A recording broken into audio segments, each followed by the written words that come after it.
Good morning, guys. Good morning, everybody. Good morning, Merritt. Good morning, Hi. Claudia. Ah, I'm going to go out of sight, but I'm here. okay.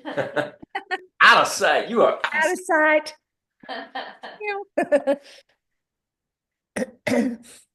Okie dokie, sports fans. sight. On the money. Today we're gonna do this clothing optional, so take off whatever article or clothing you. Oh, that's just throw us off. The right knee. Am I correct? What center is this? I don't go out that much. Well, the Buddhist said so. Said so. The Buddhist news. Everything is lacking here in existence, including whatever your clothing may be concealing. Okie dokie, so. People just If you have the piece of paper, turn to the third page where it says Guru Coaching, because we're going to start today by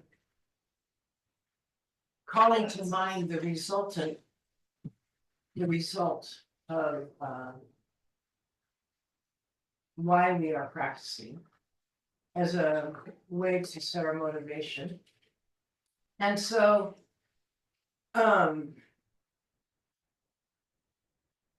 the second stanza under the top guru dedication is what I'm referring to. So if you have the paper, great, read along, or if you don't, just listen.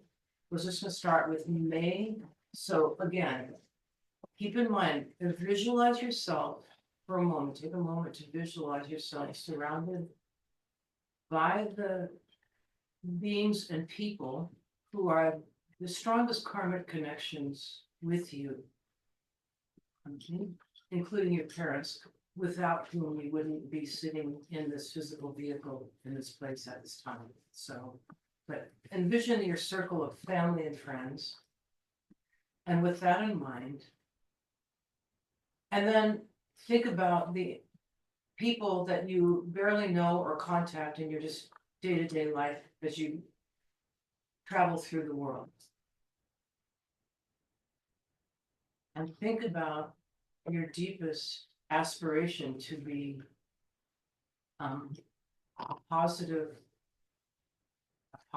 influence on those people and those things. And then think about this as your reason for taking refuge. Before we take refuge, we're going to say, may anyone who merely sees or hears, remembers, touches, or talks to me, be instantly free from all suffering and abide in happiness forever. That is what our resultant condition is about. So thinking about that, Christopher is going to give us some teachings that he's been assembling and working on from our teachers and his teachers.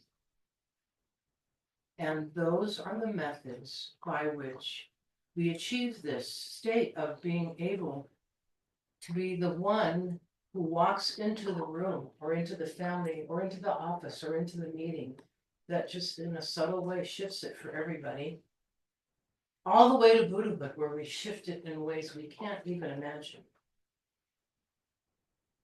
That's why we're here. And that's why we take refuge in the examples, and especially as we're going to hear today, the methods to achieve this kind of existence.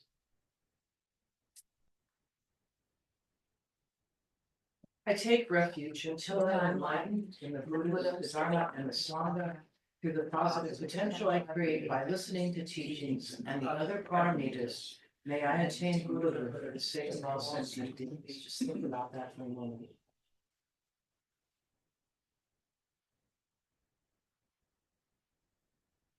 And really work on generating a sincere, you're throwing yourself all in with the teachings of this lineage. That's your refuge. And your refuge and your bodhicitta and the seven limbs, those are meant to be in your heart and mind 24/7, 365. That this attitude of refuge turning everything into the Dharma. And with that, I hand it over to Christopher. Oh, thank you. We're going to start today with something that Kavita and I looked at just this past week, and the two of us, we're in that reading. Two of us read this and just went, wow. Well, there's something quite profound about this particular teaching by Lama Yeshe. It's from this book called The Bliss of Inner Fire. The Bliss of Inner Fire by Lama Thubten Yeshe. And it ties in, of course, it ties in directly with that book is specifically about what you call channels and 60 winds. yogas of Naropa. Yeah, which it's is, very, very interesting. It's about what they would call, getting into the energy systems that secret are practices within our a body. lot, but there's a book out there you can just buy and read about it. So, Lama Thubten Yeshe, in chapter 12 of his book, The Bliss of Inner Fire, talks about the non-dual nature of the mind. This is really important for us to start to understand, because this is what Geshe Nima has been teaching us as well. This is part of the whole understanding of emptiness, the nature of emptiness, nature of ourself. So here's a quote from Lama Yeshe. Non-self-existence is the original character of all phenomena, including the mind. It is not that phenomena are first self-existent and then become non-self-existent by means of logical reasoning. This is not the case, although it almost seems to be. Non-self-existence is not simply some philosophical idea, but Lord Buddha's scientific explanation of the nature of all phenomena. The mind is essentially pure and free from duality. Some schools of thought regard unimportant phenomena as non-self-existent, whereas they see important phenomena, such as the mind, as absolute and therefore self-existent. However, in Nagarjuna's view, there are no exceptions. All phenomena are non-self-existent. Buddha has the same lack of self-existence as a garbage bag. There is no such thing as a self-existent or dualistically existent Buddha. The totality of a garbage bag, the totality of Buddha, and the totality of us are one. That's an amazing statement. What Lama Yeshe is pointing to there is that every cause and condition that gives rise to each and every conscious being and phenomenon in the universe codependently arises within the whole of space-time, matter, energy, and consciousness as part of an interdependent, ongoing totality of beginningless causes and conditions. In a very real sense, the totality of a garbage bag, everything that brought that garbage bag into being, the totality of a Buddha, everything that brought the Buddha into being, and the totality of us are one. One. Lama Yeshe continues, quote, according to the Buddhist point of view, mind is the creator of the world. It creates everything, including our happiness and our problems. Our mind creates our happiness and our problems. Yet even the potential of the mind to create phenomena does not have a self-existent character. This potential exists because of the non-dual nature of the mind, because of the unity of the mind's absolute non-self-existent nature and its relative interdependent nature. So the non-self-existent nature of the mind is emptiness. That's the ultimate truth, emptiness. The relative interdependent nature of the mind is conventional truth. Things interdependently exist, but they arise codependently. This nature is not something that we have to invent. It's already there. We just have to realize it. We have to recognize it. That's the end of that quote. So, and we've talked about this before, just in terms of the way everything is, even in terms of matter, is interconnected. With every breath we take, we literally connect to the entire cosmos of interdependent phenomena and consciousness.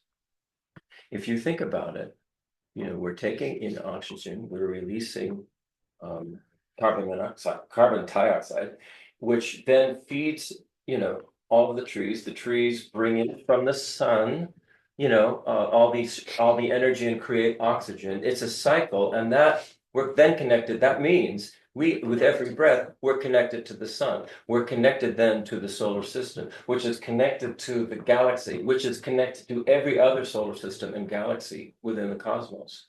So it's in a very real sense, every breath we take is connected to everything that exists. Like the garbage bag, like Buddha, like us. Like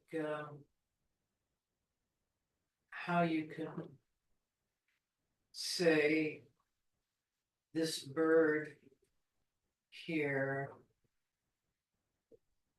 the material that make up its atomic structure and cells and everything, has Carl Sagan's talking about stardust or something. Yeah. I mean, the whole planet.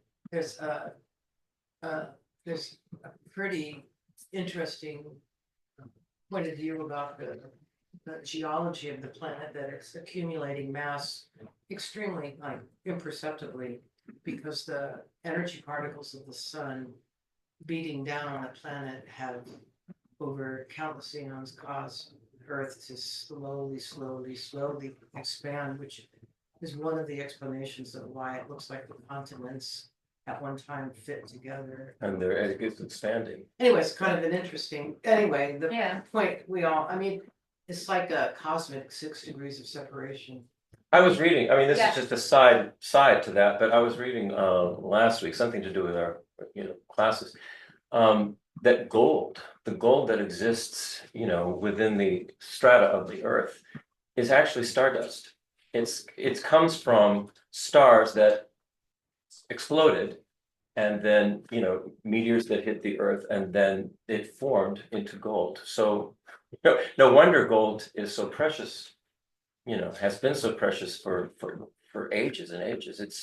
It's stardust, basically, is what it is. Well, and the reason why gold or anything is of value is because we have placed that value on it. Right. It could have been the charcoal part of the diamond, Right. or of some other chemical in the gold that's not Right. just that we valued. Right. For some cultures, certain stones Right, are or very beads valuable. or seashells, Right. because they do trade. Yeah, so it's just so true. Right. it's what we label as valuable. In the winter, if you were freezing cold, you'd rather have a cold than the diamond. Yeah. But As good as they're gonna be.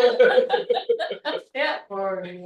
Okay, so Okay. Yeah. with every breath we take, we literally connect to the entire cosmos of interdependent phenomena and consciousness.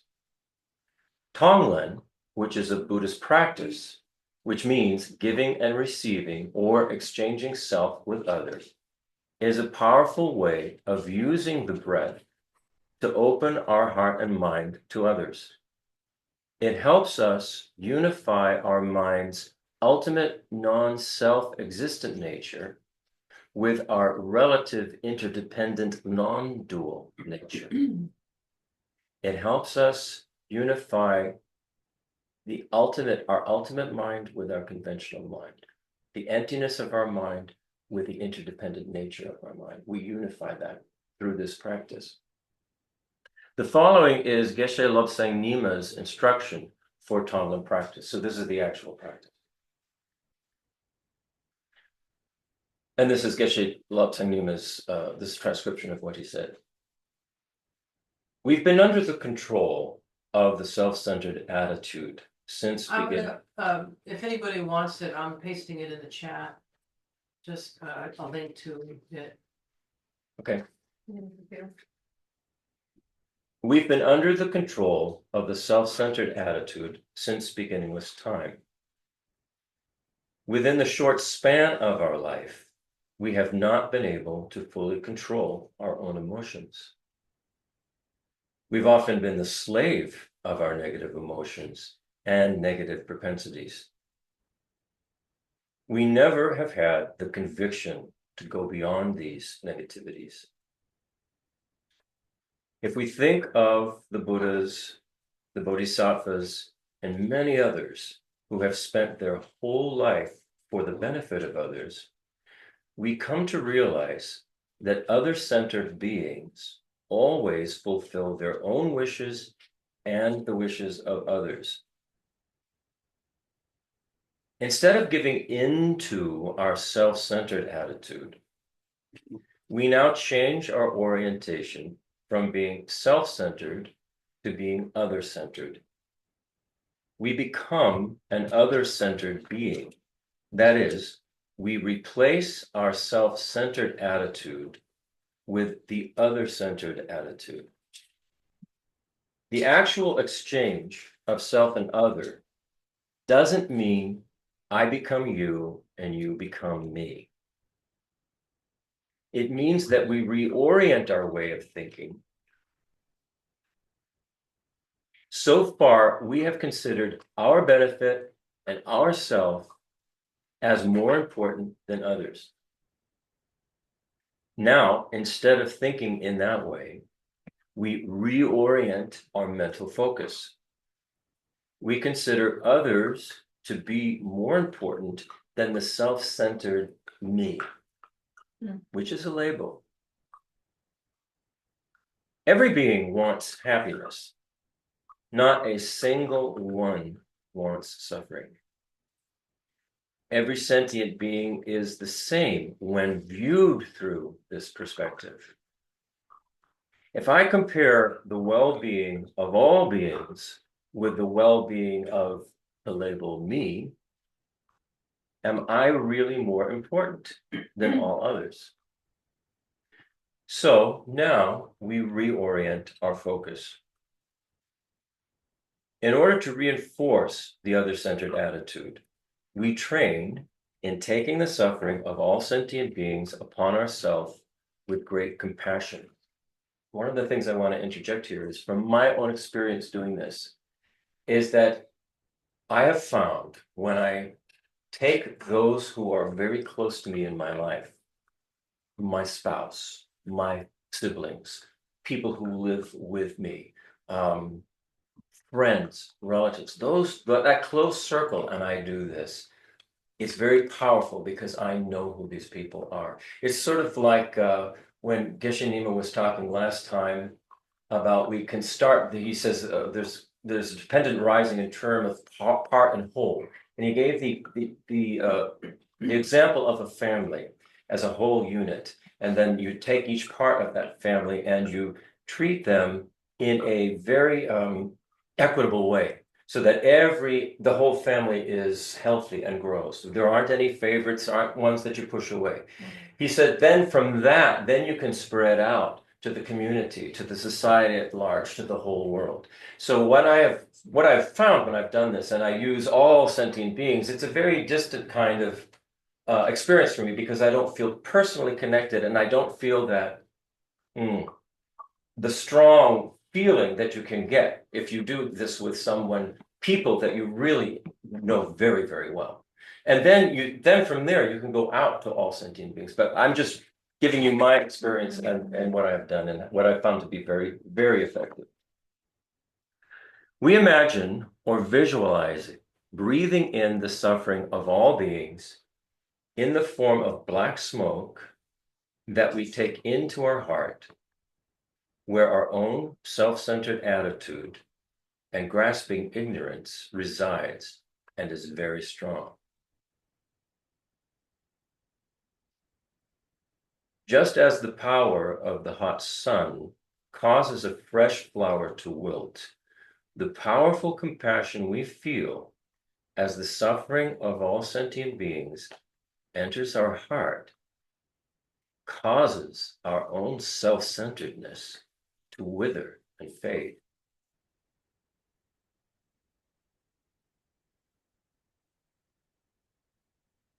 We think in this way again and again.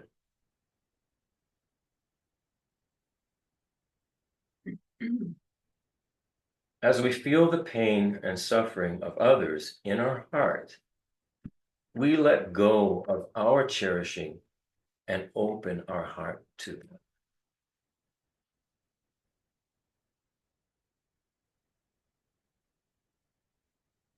Now we give whatever goodness and happiness we have to them. As we breathe out, we imagine giving our happiness to all beings.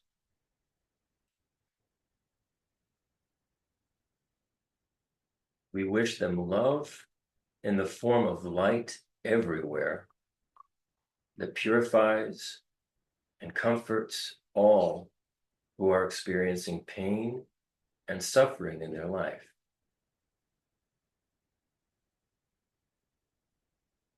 Whether it be physical pain, emotional pain, the suffering of impermanence and change, or the all-pervasive suffering of samsaric existence.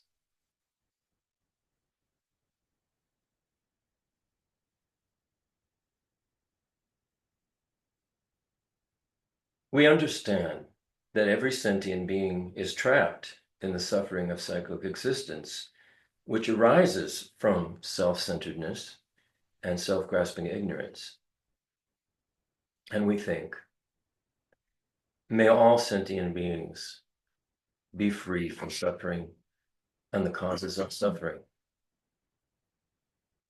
May all sentient beings have happiness and the causes of happiness. We hold these thoughts in our heart and mind.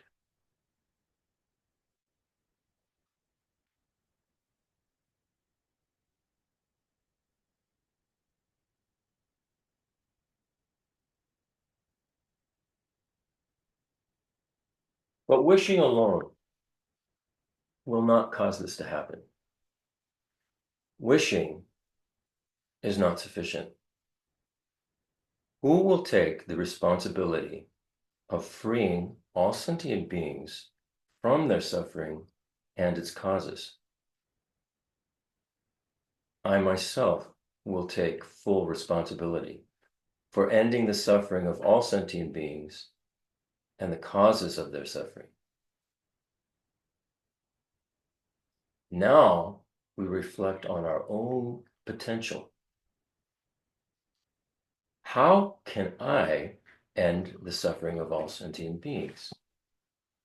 I myself have fallen into cyclic existence. I haven't yet solved my own problems. How can I eliminate the suffering of all other beings?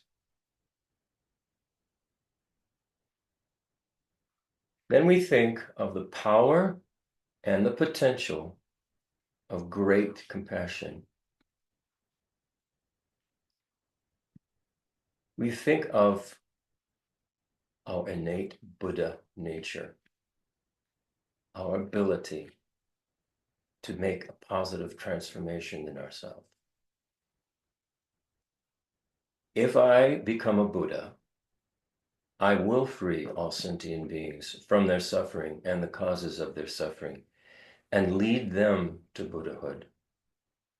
The way to lead all sentient beings to genuine, lasting peace, happiness, and freedom is to become a Buddha. So for the benefit of all beings, I will become a Buddha. With these thoughts, we awaken bodhicitta in our heart and mind, and we make the determination to attain enlightenment for the happiness and benefit of each and every sentient being with whom we are connected.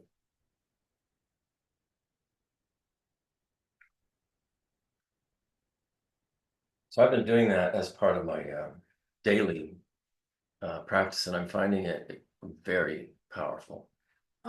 Christopher, this is a meditation and many wonderful, beautiful thoughts to prepare you, but it's not the actual practice of Tonglen.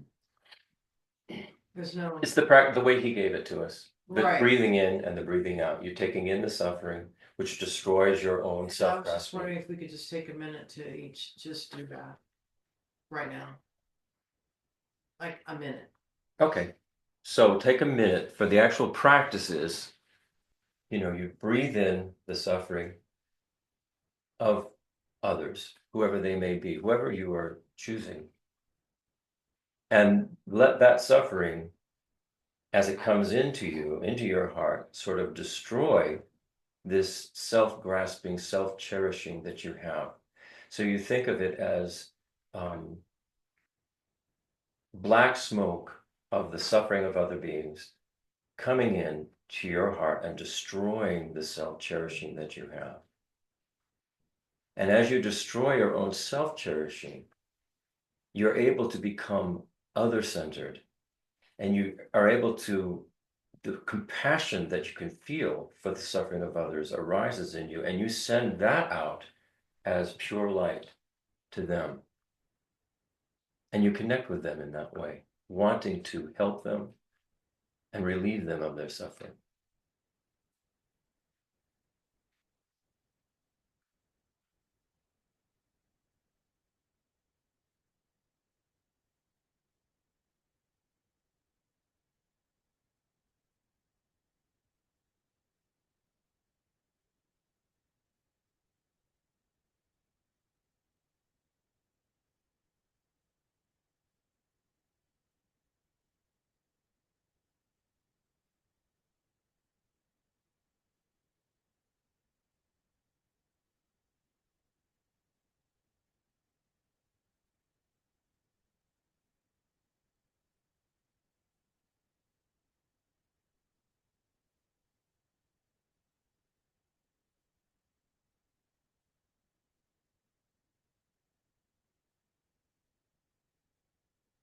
Again, this is also part of classic Tonglen, is that to recognize that just doing this, wishing this, is really not enough. What this does is it opens our heart.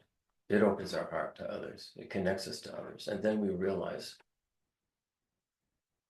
just wishing that this will be is not sufficient. I have to do something myself. And the best thing that we can do, really the best thing that we can do, is work on the path to enlightenment, to become enlightened for the benefit of all other beings who are suffering. And then we can truly, truly help them in ways that are very meaningful for them and appropriate for them. That's the thing that is most attractive to me about the omniscience of enlightenment, is that one would understand exactly what one needed to say or do for any particular being. And it's not just people. Any sentient life form, you would understand exactly what you needed to do to help them become happy. Would it be accurate to say that doing this practice, calling this to mind and doing this practice, now of course the question becomes, well, okay, I want to become a Buddha, so what are the methods? How do I do that? Right. And so is it directly safe to say or clear that by doing this practice is one of the ways that you transform yourself. Right, because we have to, I mean, bodhicitta is an awakened heart and mind. So if, as long as we're still in our self-cherishing me mind, what I want, what I need, as long as we continue to do this, we're not really opening up to, that compassion that takes in all of the needs of others. It's a huge shift for the self-centered ego to make, because this self-centered ego it's been with us since beginningless time, as they all say. So it's a very, very, very strong habit we have, and this is part of the way to break this habit. And you can do it in many, many ways. I mean, I suggested starting out with people, because we can feel a direct connection and we know exactly the things we don't like about them and the things we do like about them and all the interplay that goes between us. But you can also take, for instance, you could take as a group all people who have suffered, say, in the Ukraine war, or all the families and children who have suffered in Gaza. You can take all of that. And that's huge. It's bigger than what we're used to. But you can do that. With individuals that you're one that's close to, and let's say my mother an alcoholic and I'm taking in her suffering, I think one of the ways that I have found it powerful to turn that into destroying my self-cherishing is have the black knot at my heart represent how I think, my attitude and my opinion of what she needs to do. In other words, that's a very I-based, like, I don't know, if she would only do this or only do that or only go to AA or only do, whatever. I don't know. I force myself with, especially people I know, because I know I'm seeking a way to turn this, to really directly have it just dissolve my egoistic involvement in things. That to me has been very important in this Tonglen practice is, I don't know. And then the other part related to that is, would I really take on their suffering?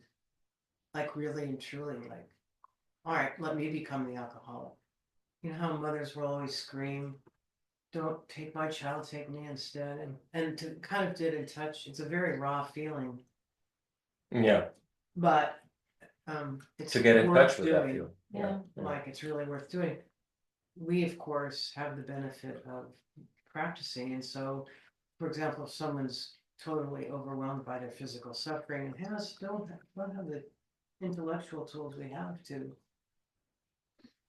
just make it no big deal in a way. Mhm. I mean, I don't know. There's a lot of richness there.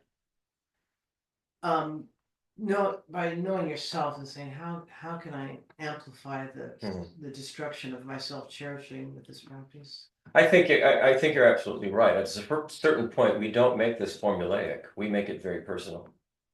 Yeah. Our own mind will guide us as to where we go with this, and it can be. And the more you do it, the deeper it gets.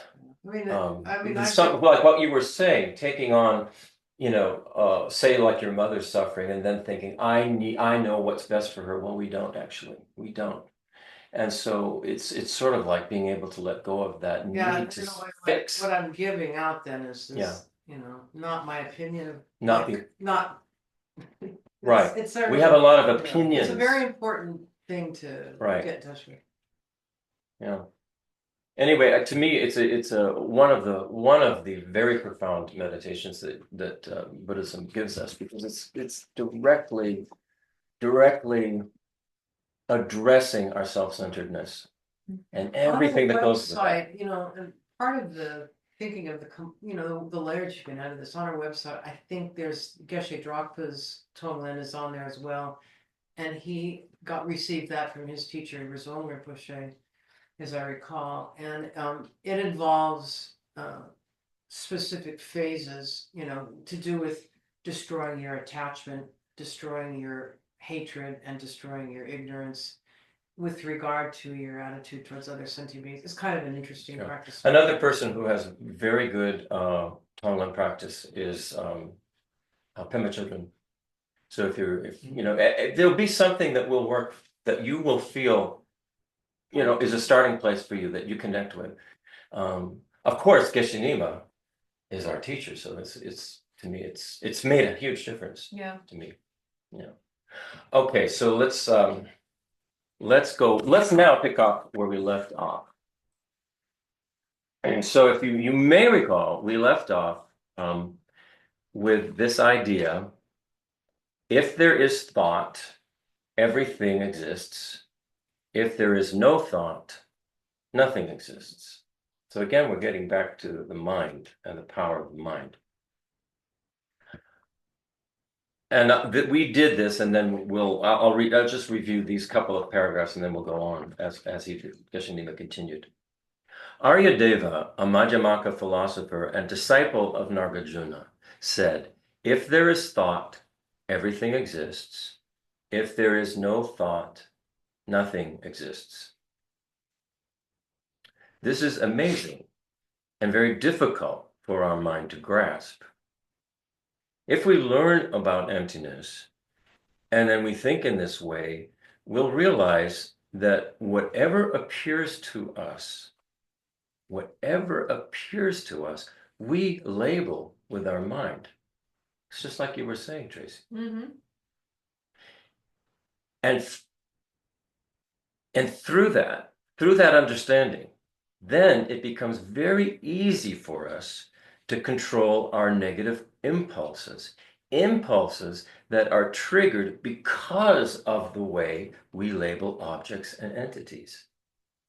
The reason our negative impulses arise has to do with the way we view the thing that we're so angry at. Why is it? Take for instance, a political figure.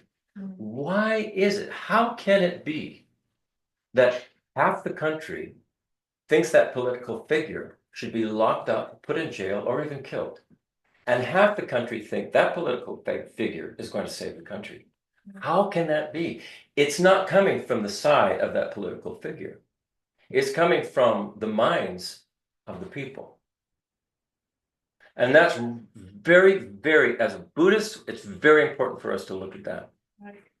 And even if you look at the cross section of the people who believe one way or another, it's not one particular group, if you will, as we would label people and Right. individuals. Mhm. It's each side is filled with all aspects of humanity.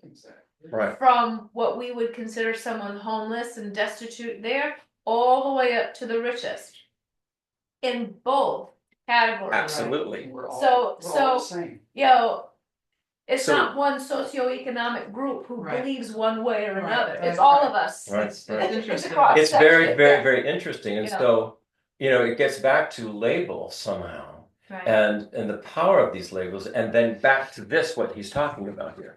So he's saying, if we understand that we label everything with our mind, it's very easy then for us to control our negative impulses, because we understand that we're the ones labeling the thing that's triggering us to have a negative impulse, Which then gives us the power to. which gives us the power to label it. change the label. Just relabel it.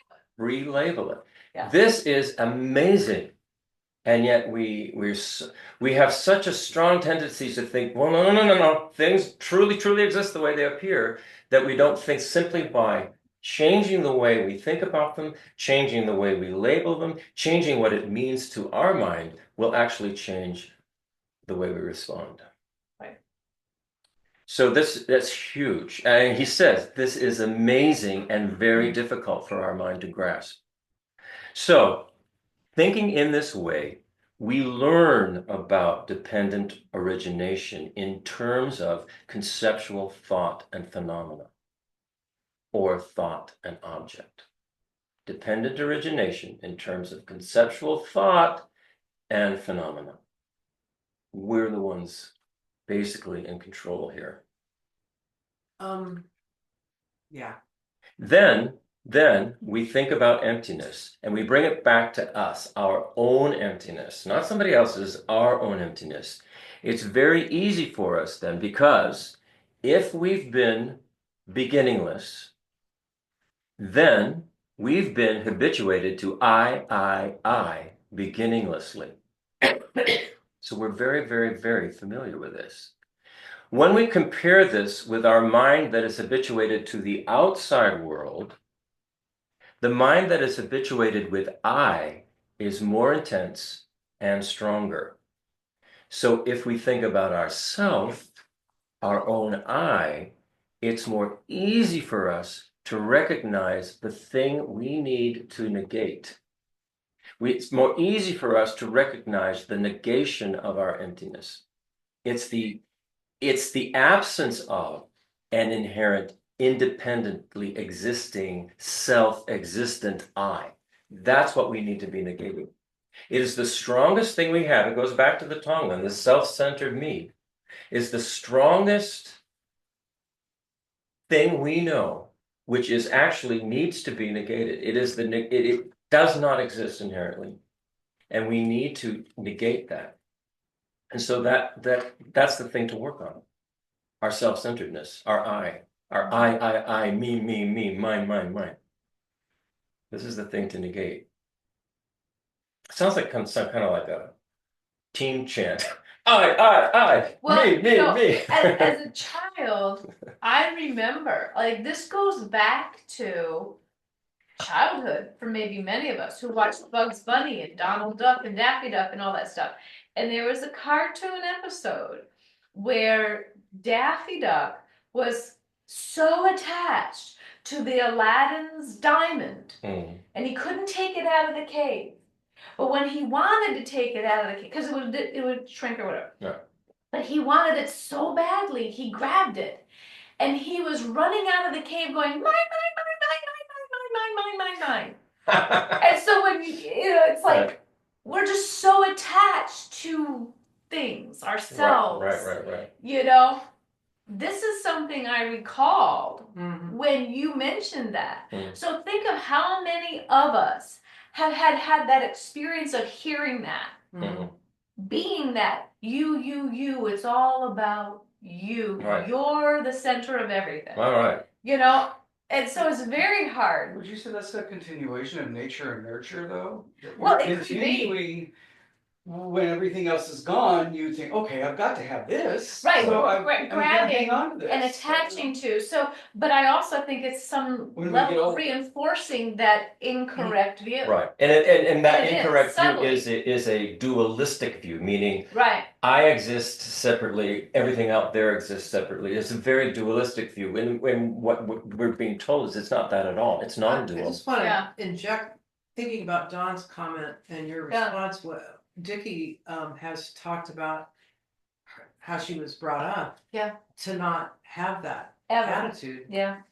Yeah. And so in Yeah. terms of nature versus nurture, Yeah. you know, Dickie is a sentient being living in this realm. We can see her with our eyes, so we must be more alike her than, but Yeah, she has the benefit of having her conditioning yeah. be other centered. She was nurtured in a different way. Right.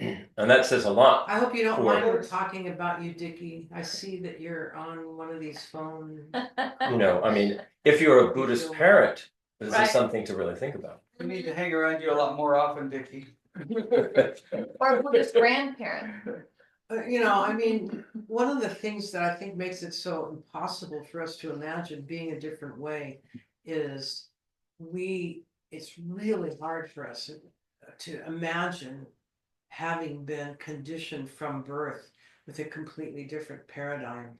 Mhm. I mean, as you know, we've all watched little teeny babies coming out of the womb and then crawling around on the floor, and immediately their social group starts to condition them of, you know, what's good behavior, what's bad behavior, What's the theirs, names what's of everything, mine. you know, Mhm. what we call everything, whether things are desirable or undesirable.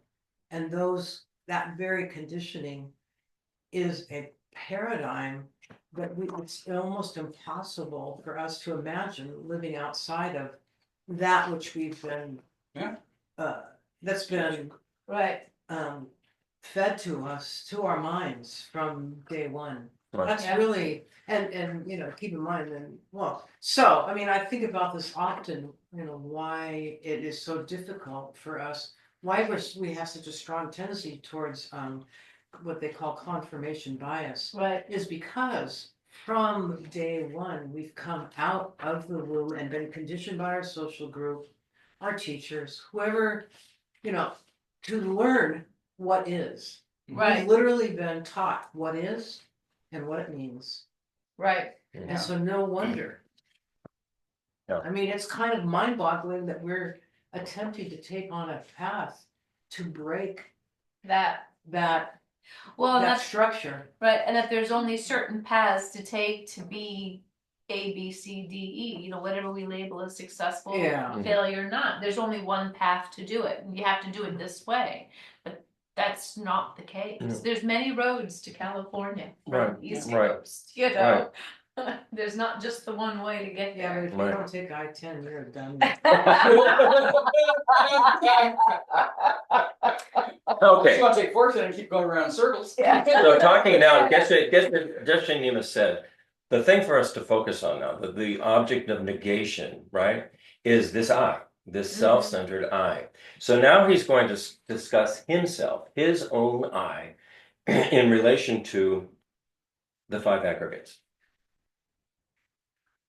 Then we can discuss the I of Geshe Lobsang Nima in relation to the five aggregates or five factors, which are 1, form, which can be the physical body, 2, feeling, 3, perception, 4, what are called compositional factors.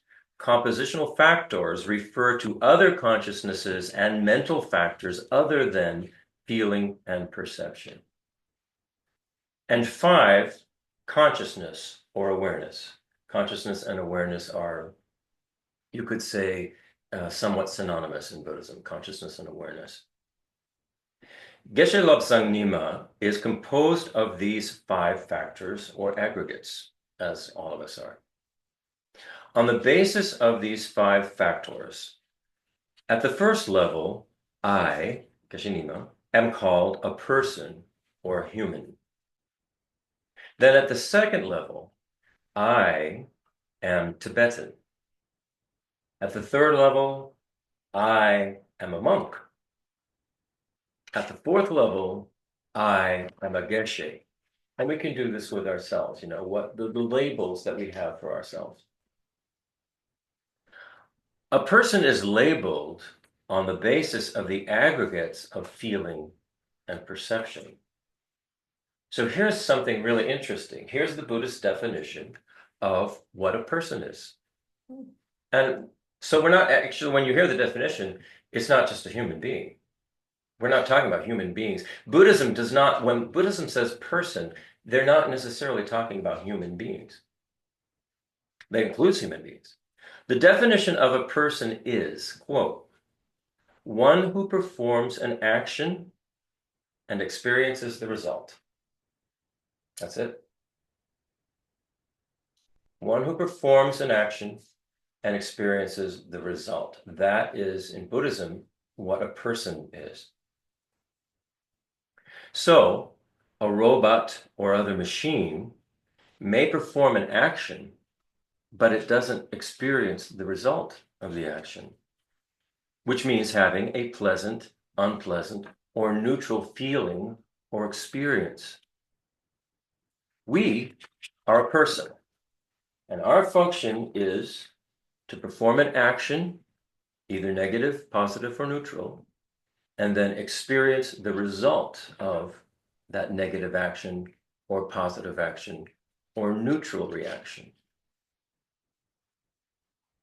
Within these 5 factors or 5 aggregates, without perception, there is no function that supports or allows us to perform an action. Perception allows the mind to be aware, this is good, this is bad, and then follow that. Perception supports and allows us to perform actions. Then, feeling supports and enables us to experience the result of the actions, the result of positive karma, negative karma, and neutral karma. Feeling is what allows us to experience those results.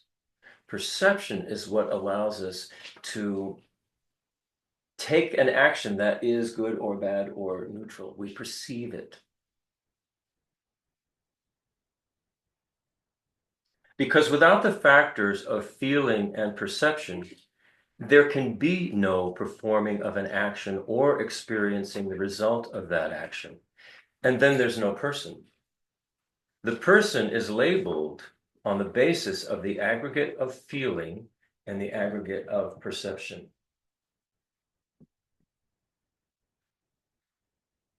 So then he goes on to say that you're not going to find a person that is separate from the body, the speech, or the mind. Similarly, if we explain Geshe Lobsang Nima in an easy way, Geshe Lobsang Nima is the physical body, speech, and mind of the person who is labeled Geshe Lobsang Nima. Geshe Lobsang Nima always says, my body, my speech, and my mind.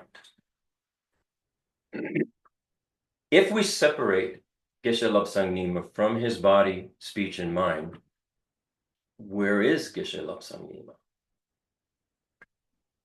Nowhere.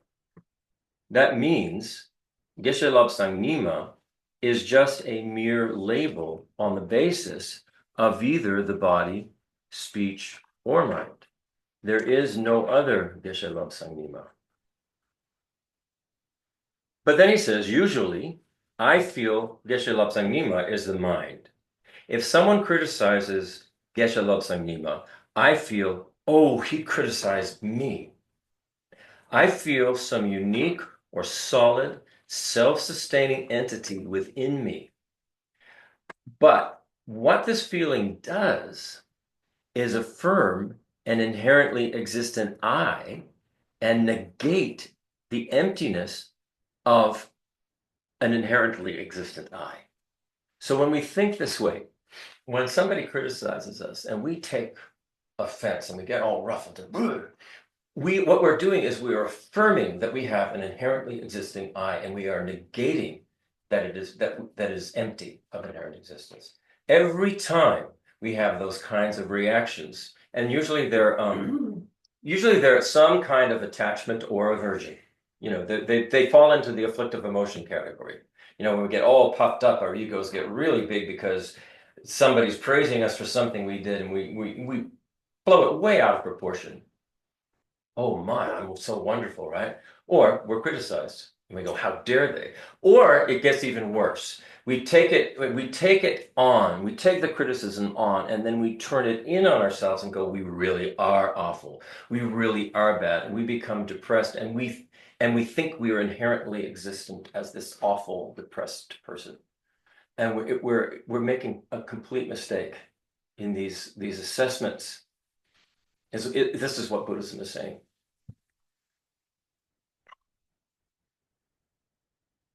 Okay.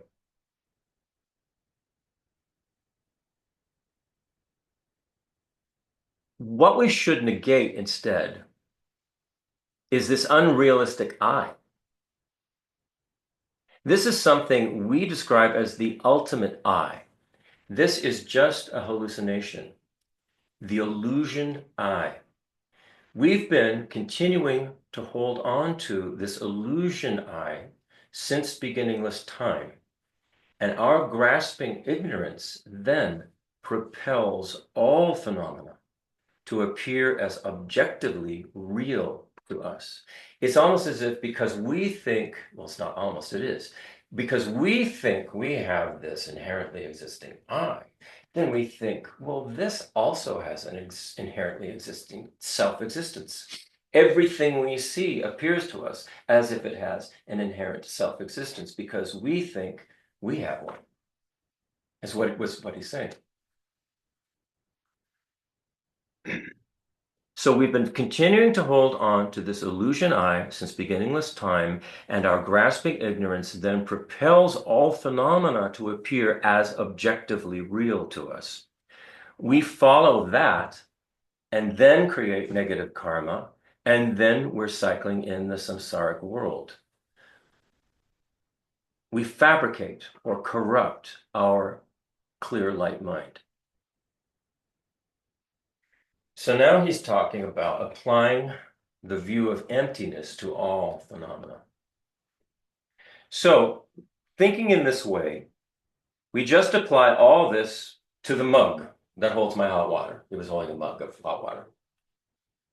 Then we talk about the mug, its color, its shape, its size. The color is not the mug. The shape is not mug. The size is not mug. Mug is just labeled on this color, shape, and size, or in this case, whatever it's called. What? Is this even mine? It used to have a logo on it. Yeti, yes. Mine. It's not the others. Really, did you notice the pen here? Yeah. That was weird. Yeah. Like, oh. Right. There's no label. It's a good example, It's not right? mine. It's just a label, right? No, you were panicking that you had the wrong thing. I know. It points it out quite clearly, doesn't it? Beautifully timed. He did that on purpose. But when we think about the mug, we think something solid is there that exists from its own character, from its own side. So when we're thinking about emptiness, from the ultimate side or emptiness side, there is nothing. Nothing. It's empty. The emptiness is a non-affirming negative. So nothing, that means nothing is affirmed. We just keep our mind on that and meditate on that. So in terms of, say, this is all merely labeled. From its own side, it's not going, hey, I'm a mug, or I'm a what, a Yeti cup. It's not doing that. From its own side, it's completely empty of any kind of inherent existence. But we have projected onto it a label, a function. Our minds have made this. Somebody designed this, brought it into physical reality. It has a function. It's designed to be a certain thing, but from its own side, it's actually empty of any inherent existence. And this is just something you say, think about this, meditate on this. This negation of emptiness doesn't affirm anything. So the sentence or the explanation is emptiness is a non-affirming negative. Negative. It does not affirm anything. So we just keep our mind on that and then meditate. And we familiarize with this idea again and again, over and over. That's the only way we'll familiarize with it. We can't just think about it or say it once. We'll completely forget. When we hear non-affirming negative, we'll just go, Yeah, right. And then after the formal meditation session, whatever appears to us, we can see as an illusion, like the reflection of the moon on water that I talked about earlier. So whatever is good or bad, attractive or ugly, it never has an impact on us. We realize that the good and the bad, the attractive and the ugly are labels. Nothing is inherently good, inherently bad, inherently attractive, inherently ugly. We're the ones who are deciding this. There's some wonderful things going on in our society right now, which I will say are moving in the right directions. For instance, when we are getting to the point, we are accepting all different kinds of people for just who they are. without having to project onto them, you must be this, you must be that. If you're not, you're ugly, you're wrong, you're bad. Our society has got to a place where many of us are just going, you know what? It's fine. Nothing inherently exists. Be what you want to be. It's okay as long as you're not suffering because of it. And I think that's progress. I really do. With ethics, It has to be Yeah, allied you with can ethics. say what you do is bad, but you are not bad. But then you still have to have something else to go with that. Right. We never condemn the actor. It's the action. Exactly. Yeah. That's the. I think even Christianity has something like that. They say something like, "Hate the sin, not the sinner." Yeah. You know? And that's another way. Yeah. It's but. But it's interesting to think along these lines and to sort of loosen up our views about a lot of things. So what we do instead is we think that all the various experiences that are connected to each other never exist as solid or absolute. They are always dependent arisings. So if we think of somebody who has done something terrible, that we would consider bad, they go out and they take a gun and they shoot a lot of people at a mall. Well, you have to, when you're thinking, do not hate the actor, hate the action. What you have to do is you think, all right, this person is a dependent arising. There's something in the way they were brought up, the conditions that they encountered in their life, their physical being that has led them to this. The causes and conditions led to this, but this does not mean hate that particular actor. The action's terrible, and the suffering that has occurred is also terrible, but that suffering that has occurred is also a karmic appearance for those who it has occurred to, according to Buddhism. So, Christopher, yeah, can you hear me? yes, Yep. I guess Nima just sent, I don't know, he may send it to you all too, a copy of His Holiness the Dalai Lama's new book, Voice for the Voiceless, which I just finished listening to the audiobook. And it's basically, he's written a history of his negotiations with the Chinese, his interactions with the Chinese since he was a kid. Yeah, it's fantastic. And anyway, to what you're speaking, this comes up a lot in his book about how he's viewed, never hating the Chinese, never, the people, but struggling with the politics of it. So anyway, I just highly recommend it. Geshe Nima sent me a PDF of it, and I went and got the audio book, and it speaks a lot about this in the real world, in his life. His Holiness to me is very, very inspiring. Yeah. The fact that he does that he can do that situation that his whole country and his people were in, and the terrible pain. I mean, the way these people were tortured, and the monks, the nuns, all of it, it's unbelievable. And yet, look at His Holiness. Look at what he does.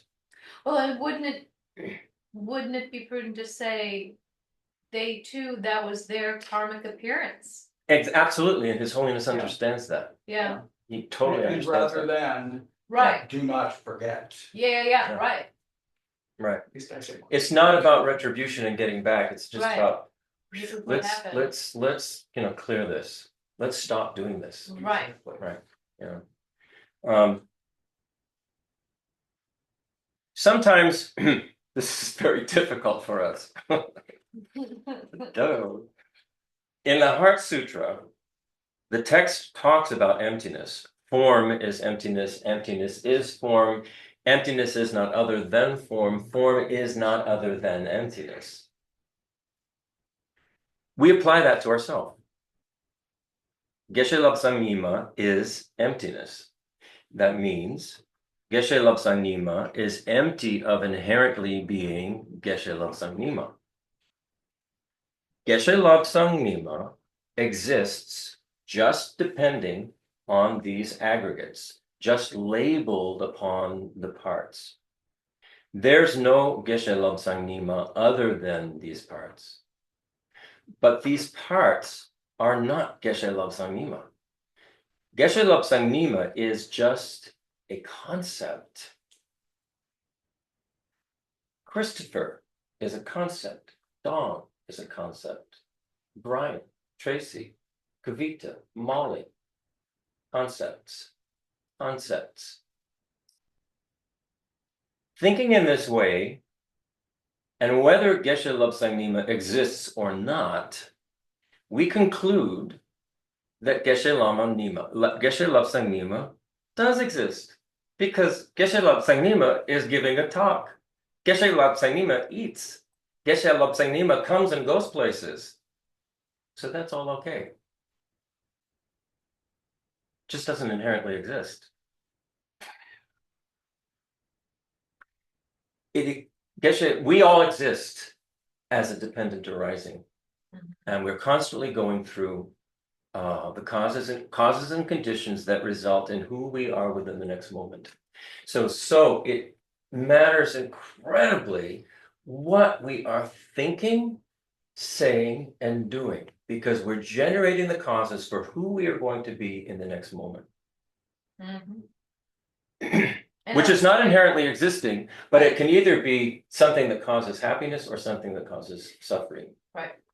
Or just neutral, which is Right. okay, I guess, for a while. So that takes us into this. All persons and phenomena exist conventionally as dependent arisings. Whether something exists or not as it is, at the conventional level, it exists. This is actually very, very complicated, but we must be patient and study. When it comes to fine detail, study helps us a lot. It's very interesting, he stressed that, and very helpful. At the same time we're studying about emptiness, we're studying about the mind, our consciousness. The study of emptiness is the study of our consciousness. And whatever we study about emptiness and our mind remains with us. Whenever we're talking about the Buddha, we're talking about the innate potential in us, not something outside of us. When we're talking about the Buddha, we're not talking about some wonderful omniscient being out there outside of us. The whole message of the Buddha is that we have this within us. We have the ability to transform into an enlightened being within us. We have Buddha nature, in other words. That is the message of the Buddha, not that I am Buddha on high and I will help you. But, you poor schmuck. What are you going to do? That's not his message. That's not the message. So whenever we're talking about the Buddha, we're talking about our own Buddha nature, our own potential, not something outside of us. We're talking about the Buddha nature or Bodhisattva within us. And through that perspective of our Buddha nature, we keep listening to the teachings. We're listening to the teachings with the idea that, wow, I have Buddha nature. I can transform into this wonderful being that can be of benefit to all other beings and help them transform. This is why I'm listening to these teachings, not because I don't know why. It seems nice. You want to reaffirm your greatness. Yeah, I don't know why, but why do we come to the teachers? We're looking for something. People come to Buddhism because something's not going right. They may not know why or how or what, but they go, something's not right. Let me try this. This and this and this and this didn't work. And this costs a lot less money than a therapist. So what it's saying is, Buddhism is saying, what it's teaching us is that we have the potential within us to be this wonderful thing that can be of benefit to all others. We can relabel ourselves. Yeah. And that's the first place. We have to start thinking that. And that's why they're saying, what is the I? What are we talking about here? Who is Tracy? Who is Christopher? Right. These conceptual concepts. Yeah. Okay. So we just keep listening to the teachings with the idea that we have Buddha nature, and this is where we're headed. And we think about the content of the teachings, and then we meditate. And we feel, in a way, because of this, a sense of confidence in our mind. Wow, I can do this. I have this Buddha nature within me, and these teachings are making sense to me. And I know if I do these practices, I'm seeing a change in the way I think and talk and behave. I'm seeing that. So you develop a bit of confidence that this process is actually working. So we get conviction. When we're thinking about emptiness, first of all, what we do is we think about dependent arising in the 3 levels that we can apply to our day-to-day life. And we talked about this last time, and I'll just repeat them. The first is dependent arising in terms of cause and effect. You put some cause out there, there's going to be an effect. That's a dependent arising.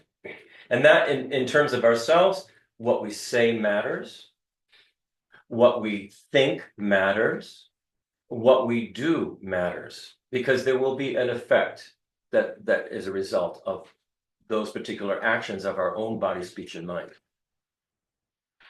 Then the second kind of dependent arising is dependent arising in terms of part and whole.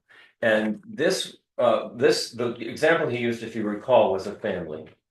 And so you can say there's each member of the family is not equal in terms of, their abilities and who they are, the type of person they are, what they're doing. They're not equal, but the head of the family should see that all of them are equal in that they want to be happy, they don't want to suffer. So how do we hold this family as a genuine family and help and support all the members of it? So then he said, then you extend this out to society, the community, the world. And this is where the Tonglen meditation comes in. We are extending this out to all beings.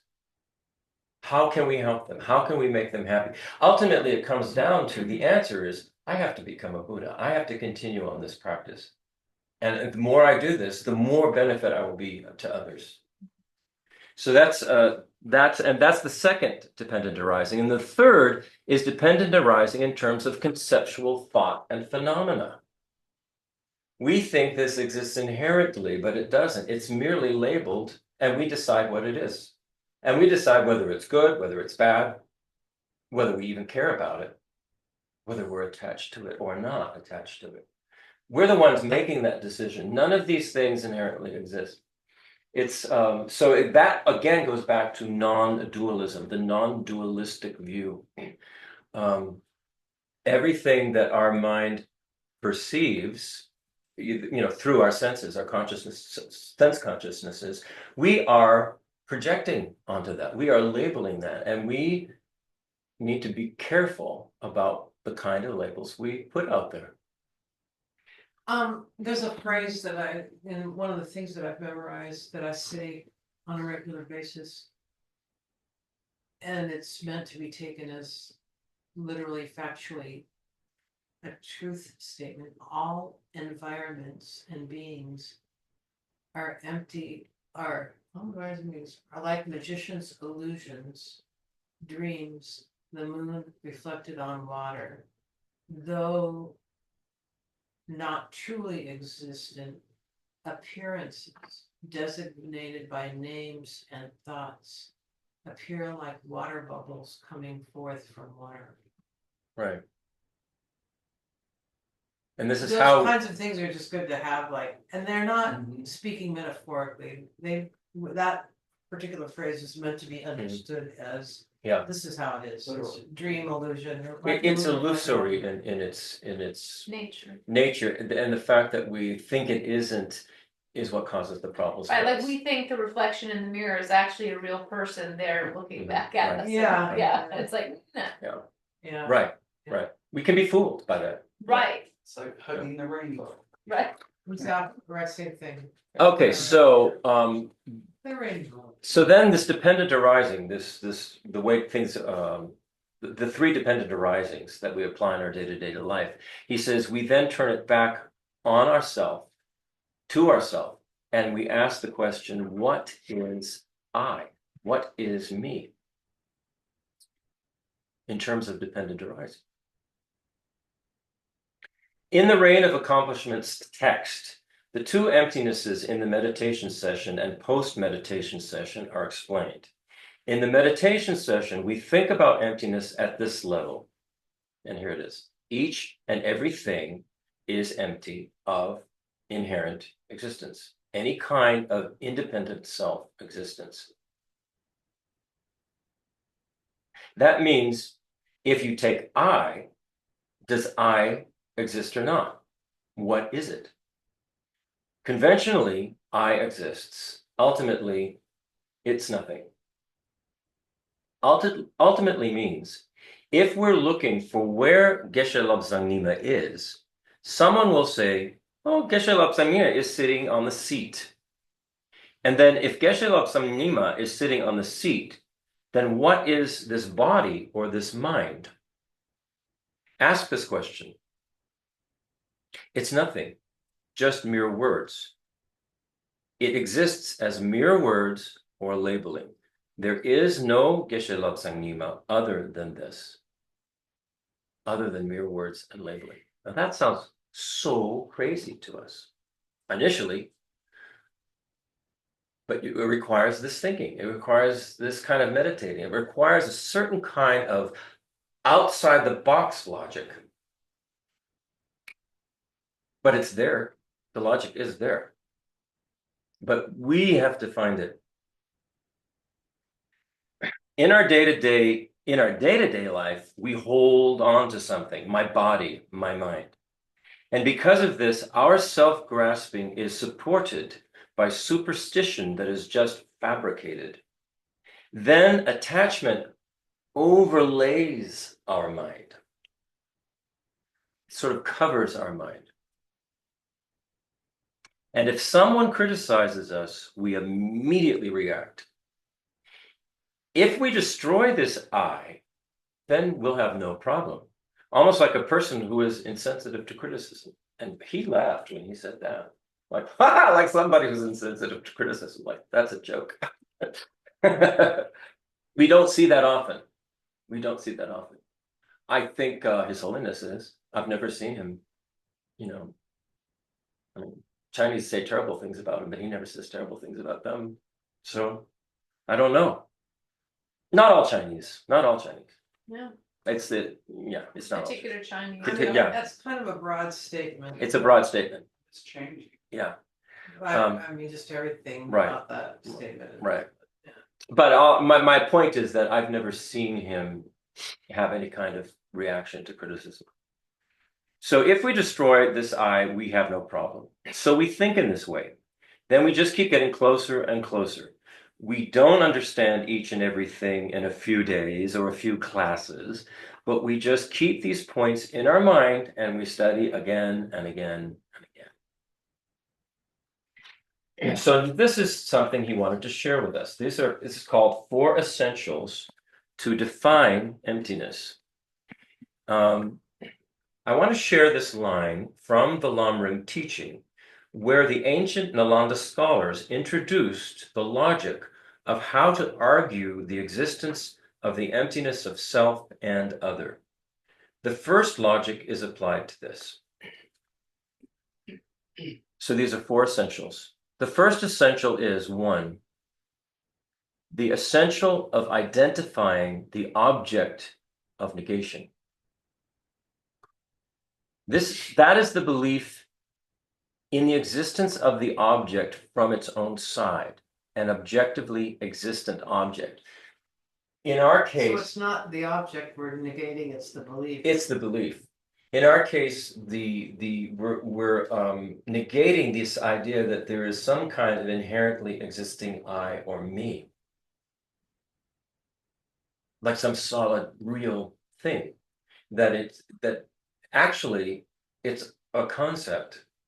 If we start to think along those lines, and we then start to think along interdependent lines and non-dualistic connected lines, that's going to loosen up a little bit. We won't be so pissed off when somebody, criticizes us. We'll just go, I wonder why they're doing that. Is there something I could change?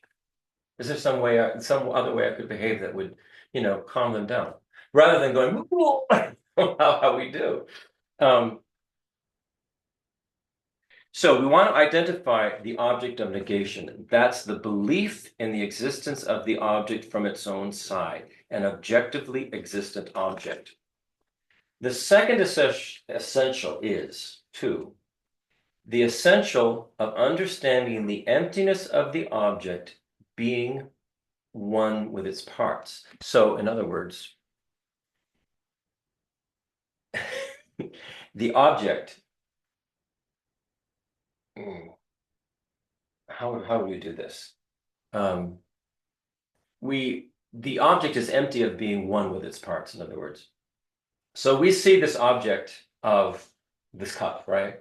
And we go, okay, if we think, we tend to think that the whole cup exists as an inherently existing object. So then we pull apart the parts and we go, all right, is this Yeti cup the blue color?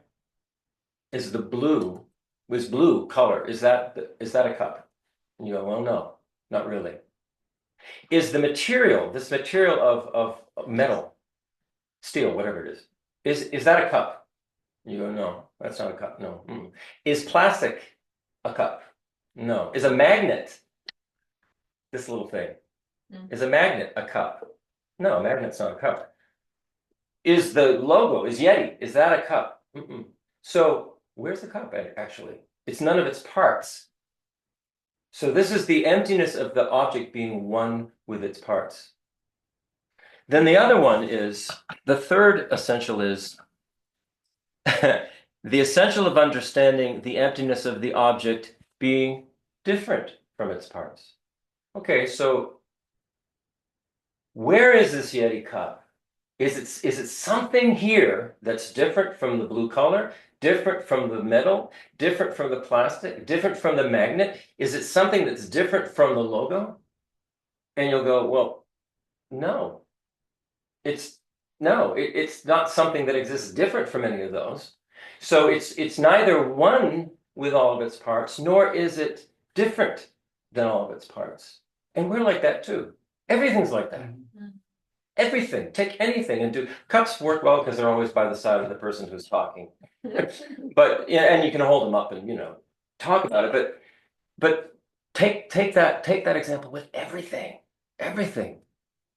Particularly, I mean, the things that drive us crazy. And I go back to political leaders because they seem to drive everybody crazy. Do this with them. Do this with them and see who they are, what they are, where they are, and what our part is in all of it. Then the fourth essential is the essential of understanding the pervasion that anything which is empty of being one with its parts or empty of being different from its parts should be empty of objective existence and only subjectively existent. Say that I know. one more. It's a long time. The essential of understanding the pervasion that anything which is empty of being one with its parts or empty of being different from its parts should be empty of objective existence, and it should only be subjectively existent. What is objective existence? Objective existence would be that this thing sitting here objectively truly is the cup, the Yeti cup. And we've already decided that, well, it's not its color, it's not all the things it's made of, and neither is it separate from that. So where is that cup? So it's saying there is actually no. Objective. It's not objective. No, it should not be objectively. No, it should be subjectively existence is what it says. So I'll read that again.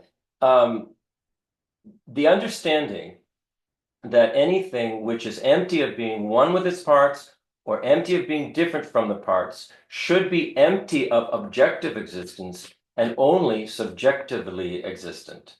That is, for an object to exist from its own side, it has to be either one with its parts or different from its parts. And I totally agree with this statement by Geshe Nima. So this is actually very complicated. And it is. I mean, you really have to twist your brain a bit to think about this. Nagarjuna also presented this kind of logic, and many, many Indians, Shantarakshita and other great scholars, presented this kind of logic in their own writings or works. But if we learn this correctly, it will be very easy for us to negate the object of negation of emptiness. In other words, the most important thing for us to negate is I. And if we understand this concept that we just went through, you know, it's not one with its parts, it's not different from its parts, it's not the same. We do that with ourselves, and it's going to help us with the object of negation for us, which is this I, this self-grasping, inherently existing I. Just to repeat it, so that which is being negated is a conceptual mistake. Mistake that something inherently exists from its own character, its own side, objectively, you know, out So there. the object of negation is a concept. Yeah, right. I is a concept, a Mhm. very powerful one. Yeah. It causes huge suffering. So when we talk about meditating on emptiness, they always say the first thing is to be sure we understand the object of negation. The object of negation. So that would then say the first thing is to understand that what we're negating is the concept. Now we can kind of easily, with not a lot of emotion, do it with something like this. Right, But what they're saying is the important thing is that we do it with I. right. We do it with our sense of me, our sense of They were I. very attached to it. So it's not the same as going, oh well, you know, the cup, it really doesn't exist, but you know, it functions. That's the same with us. The I doesn't exist, but we function. We function as a person. This whole, I forget, it was either Geshe or somebody like, or Lama, but one time we were walking downtown on Houston Street, and we passed where my office had been for 10 years. And I said, it's really weird. I worked here for 10 years in this building. It was the Majestic building. Mm. But I feel like it has nothing to do with me, like it was somebody else or some other lifetime. And whichever monk it was went, that's really good. And you feel that way about it. The past can feel that way. Right. Oh, it sure does. They're saying that's really good. I had Right. those friends. I used to do Yeah. this. And now you know. Well, and look sometimes how we cling to the past. We Well, don't let it go. And it also can really work against you Yeah. too. Right, right. And really Anyway, their point was that to them sort of meant I'm not clinging really strongly to an inherently existing I that's accumulating this history, and you know, I don't have plaques on the wall about, you know, here I am, I'm this job with these pocket singers, or you know how people sometimes do. They thought that was kind of a Or good have the sign. album under the couch. Oh, dear. They thought it was a good sign that, you know. Uh-oh. well, we'll do as much that as felt well as we can. removed from me. He's got a ways to go here. So he says, now I'll recite the last two stanzas of Reign of Accomplishments and we'll conclude. But that's like we'll conclude in, you know, 2 pages from here. So I'll do this as quickly as I can. Geshe Nima says, he read, the sky of ultimate luminosity. This is the stanza that's about emptiness. There's 2 stanzas about emptiness. The sky of ultimate luminosity, the nature of phenomena. So he says this is referring to emptiness. The nature of phenomena is emptiness. This nature of phenomena pervades the mandala of knowable things, whatever appears and exists. He says the nature of emptiness pervades each and every phenomenon. Each and every phenomenon is in the empty nature of reality. Because emptiness pervades each and every phenomenon, there isn't any phenomenon which exists independently. That means all phenomena are empty of inherent existence. So emptiness pervades them all. The general person pervades us because we are a person. If a general person doesn't pervade us, we can't be a person. The general human pervades us. The human encompasses us because we are human. Without the general human pervading us, we can't be a particular human. If someone asks us, are you a human being or not? We'll say, I am a human being. That means we are a particular form of a human being.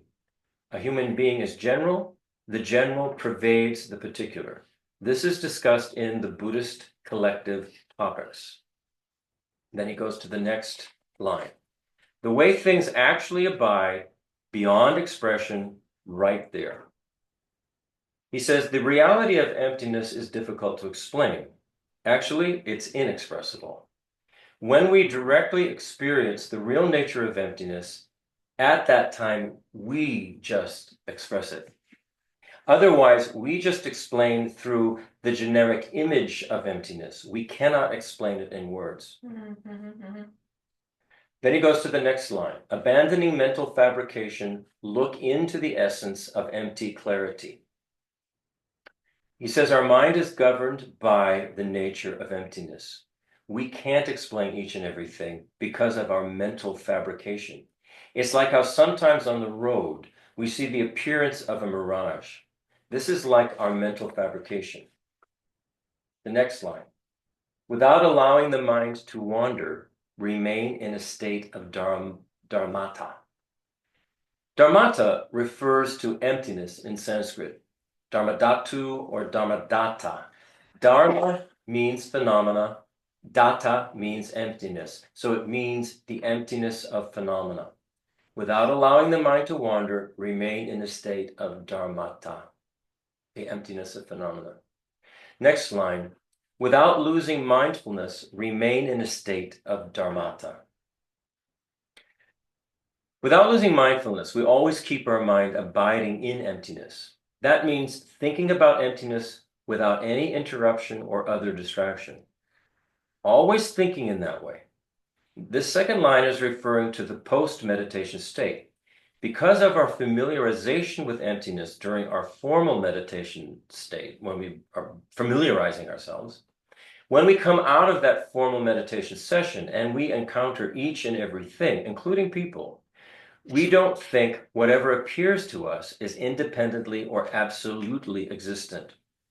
When we see something which is the object of our attachment, we don't think of it as the thing that appears to us. We don't see it as being 100% good or delicious. We see it as being relatively good.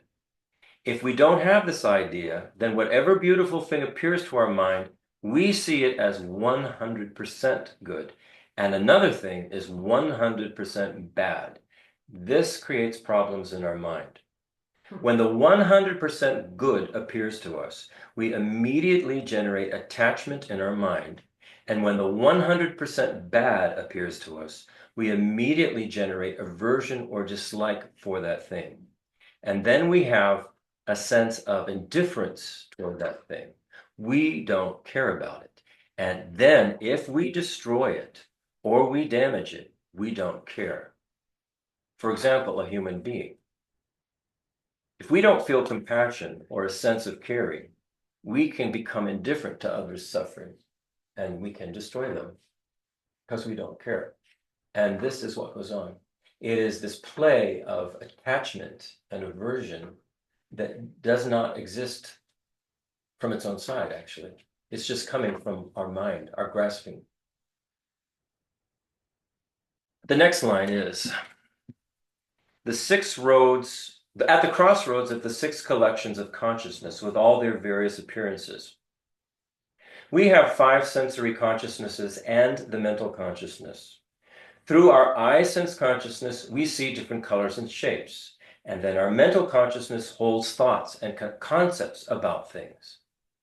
If our nose consciousness has an awareness of good smelling food, then when we eat the food, our taste sense consciousness enjoys it 100%, and our mental sense consciousness thinks, wow, what delicious food. And then we become attached to the food. If we wear clothes that are very, very smooth to our tactile sense consciousness, immediately we become attached. The six consciousnesses are the doors through which all our attachment and aversion arise. Next line. The haze of dualistic phenomena lacking basis or origin can be seen. So whatever appears to us is void of a basis. It has no basis. Things don't exist the way they appear to us, and there is no basis there for us to feel attachment or aversion. That's quite a statement.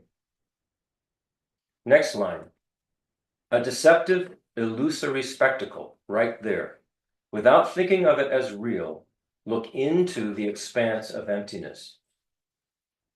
All our destructive thoughts and emotions arise out of emptiness. There is no phenomenon that is not empty of inherent existence. Whatever thought arises from emptiness also settles back into the empty nature of the world. What appears to us is just an illusory appearance. The next line. Without allowing the mind to wander, remain in a state of appearance and emptiness. This is talking about the two sides of one coin. One side is emptiness, or ultimate truth. The other side is appearance, or conventional truth. Each and everything exists, but it doesn't exist independently or absolutely at all. Understanding the lack of independent existence supports the understanding of conventional existence. Sometimes when we think about emptiness, we make it each and everything as if nothing actually exists. It's not good to let our mind wander too far and think like that. We shouldn't think in this way. Next line. Without losing mindfulness, remain in a state of appearance and emptiness.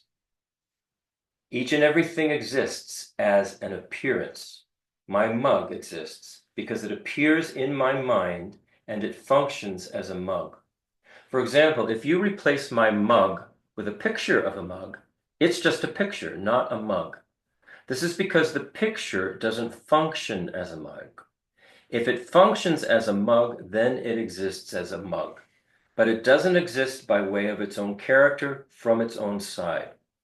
To say something exists from its own side means that it exists the way it appears in our mind. The way the mug appears in our mind and the way the mug exists is totally different. It appears in our mind as if it exists by way of its own character. Apart from the shape and size and color, we think still there is a mug. But this doesn't exist. It's very important that we always think in this way. When we think of other people, a friend, or someone we love, we don't think that their body is our friend. We don't think that their mind is our friend. We don't think that their speech is our friend. We always imagine or think our friend who is sitting there is someone other than their body, mind, or speech. But even if we try to separate these from our friend, there is no friend other than their body, speech, and mind. Because of that appearance, it creates problems. That appearance cheats us and creates lots of attachment. In other words, we think there's some inherently existing someone other than their body, speech, or mind. And that's the thing that we either get very attached to or have a lot of aversion for it. Right. Nothing exists without our thought. Love and attachment are totally different. We can love other people. Love always has some concern to give another happiness. With attachment, we try to get happiness in our heart without any sense of concern, just to use and then throw away. Attachment is a destructive mind. We often confuse love and attachment and compassion in our mind and think they are somehow similar. So here's the last stanza. Thus, so that I and others may become habituated to the correct view, I, Lobsang Kalsang Gyatso, a monk follower of Shakyamuni, composed this song, which incorporates the instruction on the view of fourfold mindfulness, a special instruction that Lord Manjushri gave directly to the great Dharma king, Tsongkhapa. Thank you. Now we conclude this section. Please make dedication prayers. So we went a little over here, but I wanted to make sure we finished That was his last day here. No, there was still another. There was Oh, still we the did have Bodhisattva another. Voss. There's still Oh, more right, right, info. right. Yeah, yeah. So that we'll do that next time. At one time, you'll have to have a bit of a substantial review. Well, all of this is available. I get it. Yeah. Yeah. And I don't know, like how substantial? Well, I think, some of the concepts are very, to me, it's a very, a bit of a circular discussion here. So, it's kind of trying to figure it out, the actual path forward. And then the eight? Circular discussion. Yeah. Yeah. So, Yeah, I mean, it's like he said, it's not easy. It's very difficult for our mind. But you almost get it. Right, you can almost go, You're almost apprehending yeah, the whole parts thing. of It it. just slows down enough for you to. And Well, then it what's speeds weird up is, again. when I was talking about the cup, I was going, oh yeah, oh, they're really actually, there's no cup. But then when you start to go to yourself, it's not as easy. It's not as easy, But when I had this thought, that whole process, if we could start teaching children that right? Yeah. at 7, 6, 7, I mean, just as. But a we part- have to know it. But it could be done, but then It has it would been be done. considered woke. Oh, don't do that because you may Well, not. I don't think so. I would think it'd be beautiful if they would As do that. Kavita mentioned earlier, this is how Dickie was raised. Yes, well, I mean, There's a whole again, culture of people. Right. I'm just saying, who that can would do be this. wonderful. Yeah, Sure would. so we Because can I continue think to do you this. should have some kids so you can bring them up. that Maybe next lifetime. Yeah. You'd make a really good mother or father. Run the Geshe Nima, they're having a lot more trouble finding young kids who want to become monks. Yeah. The number of students is going way down in the monasteries. Sure, with the internet, they get to see everything that's out there. Yeah, how do they deal with that there? Do they tell them? I don't know, but let's do our dedication prayers and then discuss. Okay. Yeah. So dedication prayers first, and then anybody who wants to discuss populating monasteries.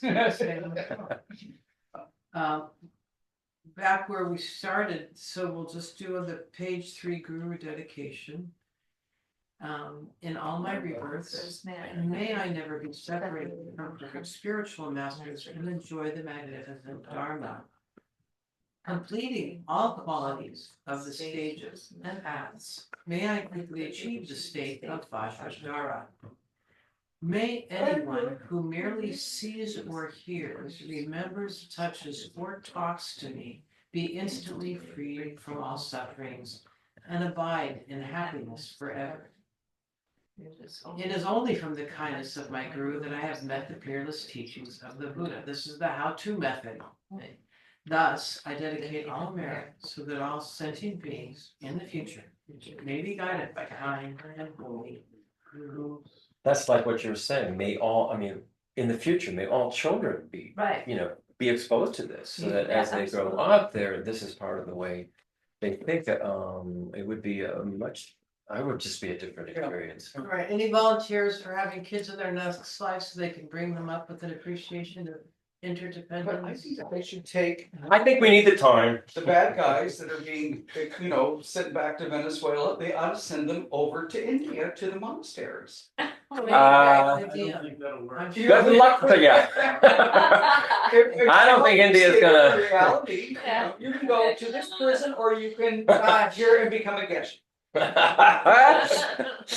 I'm not sure it works that way.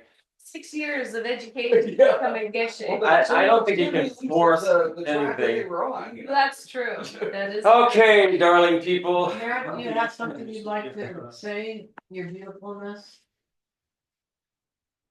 Do you have something you'd like to say, Merritt? Your beautifulness. No. Okay. All right, well. Wait, stop. How about you? Stop. No. How about you, Claudia? There's Arthur, I need you to hear this, especially Arthur. Is Arthur here? Yes, he is Yeah, here. Arthur's still here, so if you're here, Arthur, if you can hear, Yes, I'm here. excellent. I want you to know that Lama Pasang's mother passed away last week.